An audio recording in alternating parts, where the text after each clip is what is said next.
Toi là, ça va faire.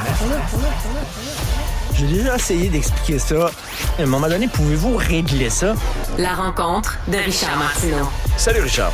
Salut, alors écoute, un boom dans les demandes dans l'aide médicale à mourir et il va y avoir une autre augmentation de demandes parce que là, on va ouvrir ça. Les gens qui savent qu'ils ont un diagnostic d'Alzheimer, mais ils n'ont pas commencé à ressentir les symptômes, vont pouvoir demander l'aide médicale à mourir. Et puis, les gens qui n'attendent pas la mort, mais qui sont dans un état d'inconfort physique, j'imagine comme des tétraplégiques et tout ça, là, qui peuvent vivre 40 ans. La mort est pas imminente, mais bon.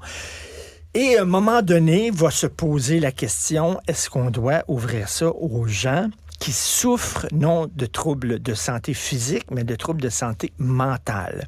Parce qu'il y a des gens qui disent, écoute, moi, j'ai essayé toutes les thérapies, j'ai pris toutes les pilules, j'ai des gros problèmes de schizophrénie ou de dépression chronique, je m'en sors pas. Et ils disent, c'est aussi souffrant que si tu avais une maladie. Moi, ça me mettrait mal à l'aise. Toi, je sais pas, tu sais-tu où la ligne sera peut-être plus difficile à tracer. Pour ce qui est, Richard, par exemple, des gens qui souffrent d'Alzheimer, de démence. Moi, ça, je pense. Dans ma famille, moi, je vais te conter une affaire. Dans ma famille, il y a eu plusieurs cas. Moi, j'ai perdu plusieurs de mes oncles. Des suites, en tout cas, de ce diagnostic-là. C'est un dérivé de la démence. Là, c'est maladie à corps de Louis. Où là, tu perds effectivement là, tes facultés cognitives, puis c'en est extrêmement triste. Là. Ah ouais. C'en est extrêmement triste. C'est une fin de vie où là, tu ne reconnais plus tes proches. Puis ça peut être très long aussi. Tu deviens amaigri aussi. Et t'angoisses totalement. Et c'est très dur pour les proches aussi. Ouais. Alors, c'est sûr que ça, de ce côté-ci, j'ai l'impression que ça va trouver peut-être plus écho au sein de plusieurs personnes. Moi, si tu me demandes mon avis, est-ce que je veux perdre toutes mes facultés intellectuelles? La réponse est non. Je vais te répondre du tac au tac pour avoir vu ça de mes yeux vus, de personnes qui étaient proches de moi dans ma famille.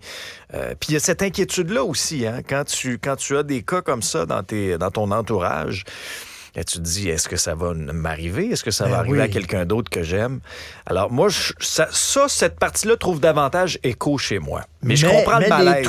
Les troubles de santé mentale, par contre, tu sais, on dépense beaucoup d'argent pour des programmes qui disent le suicide est une solution permanente à un problème temporaire. Après la pluie vient le beau temps. Oui, tu vois pas la lumière au bout du tunnel, mais tu vas t'en sortir. Accroche-toi, c'est ce qu'on dit. Et d'un autre côté, on dit, ah oui, tu as des problèmes de santé mentale, mais on va t'aider à en finir.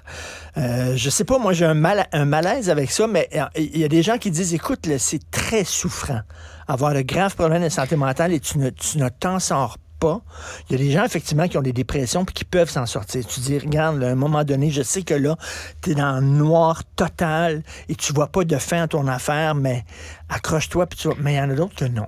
Un mal de vivre, mais j'ai l'impression que le consensus va peut-être être plus difficile à obtenir à ce niveau-là. Là. Beaucoup plus. Là. Puis aussi, l'aide médicale à mourir pour les mineurs, les enfants, etc. Il va se poser des questions. J'en discutais avec Joseph Facal. Il dit, on ne pourra pas évacuer ces questions-là. Là. Ces questions-là d'éthique et de morale vont se poser. Mais bref, demande en hausse et préoccupation concernant l'aide médicale à mourir. Merci, Richard. Merci. Salut. Merci à vous d'avoir été à l'écoute de l'épisode d'aujourd'hui. À très bientôt, j'espère. D'ici là, faites attention à vous autres.